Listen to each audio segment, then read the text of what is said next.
जेवण म्हणजे फक्त पोटभरणं नसून ते चविष्ट आणि आरोग्यदायी हवं.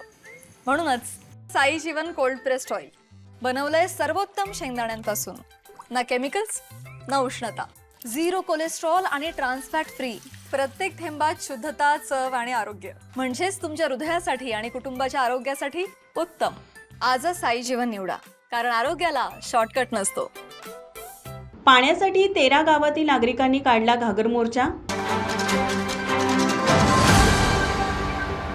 जलजीवन मिशन अंतर्गत सुरू असलेल्या सुधार गांधीनगर प्रादेशिक 13 गावांच्या नळ पाणीपुरवठा योजनेतील विलंब, निकृष्ट कामे आणि सतत खंडित होणाऱ्या पाणीपुरवठ्याच्या निषेधात महाराष्ट्र जीवन प्राधिकरण कार्यालयावर आज घागर मोर्चा काढण्यात आला होता. यावेळी माजी आमदार ऋतुराज पाटील यांनी कामाच्या दिरंगाईबद्दल अधिकाऱ्यांना धारेवर धरले. आज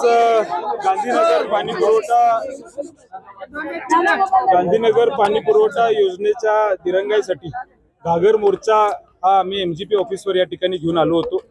आणि खऱ्या अर्थानं 2022ला ही योजना मंजूर झाली आणि अजून देखील 27 महिन्याची मुदत होती आणि 4 वर्ष झालं ही योजना पूर्ण करण्यात आलेली नाही. आम्हा सगळ्यांना एक मनामध्ये शंका आहे, या वर्षभरात म्हणावं तशा फार बैठका झालेल्या नाहीत असं लोकांचा आग्रह होता.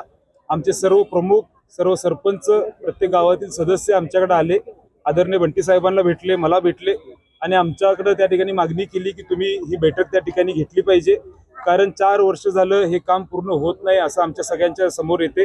डिस्ट्रीब्युशनचं काम, जे पाईपलाईनचं काम आहे ते प्रत्येक गावातून त्या ठिकाणी करायचं आहे, ते काम देखील पूर्ण केलेलं नाहीये.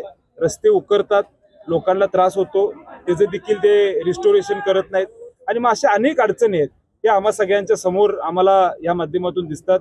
आमची विनंती आहे की तुम्ही आमच्या बरोबर येऊन बैठक घ्यावी. मग आम्ही मागच्या 8 दिवसामध्ये याची बैठक घेतली आणि एवढं दिरंगाई का होते हा प्रश्न विचारल्यानंतर आमच्या लक्षात आलं की ह्यांच्याकडे लोकच नाही आहेत मेगा इंजिनिअरिंगकडे. अशा पद्धतीचं उत्तर प्रशासनाने दिलं. या मोर्चाला घागर घेऊन आलेल्या महिलांनी घोषणा देऊन परिसर दणाणून सोडला.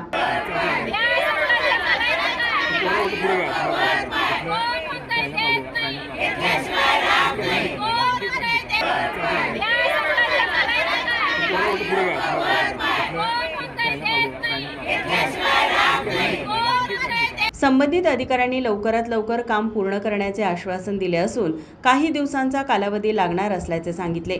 यावेळी जिल्हा परिषद सदस्य गटनेते एकनाथ पाटील, सदस्य संग्राम पाटील, गोकुळचे माजी संचालक प्रकाश पाटील, सरपंच संदीप पाटोळे, सरपंच उत्तम आंबवडे, सरपंच मधुकर चव्हाण, कीर्तिकुमार मसुटे, सरपंच प्रियांका पाटील यांच्यासह नागरिक, महिला मोठ्या संख्येने उपस्थित होत्या. माझा महाराष्ट्र न्यूज, कोल्हापूर.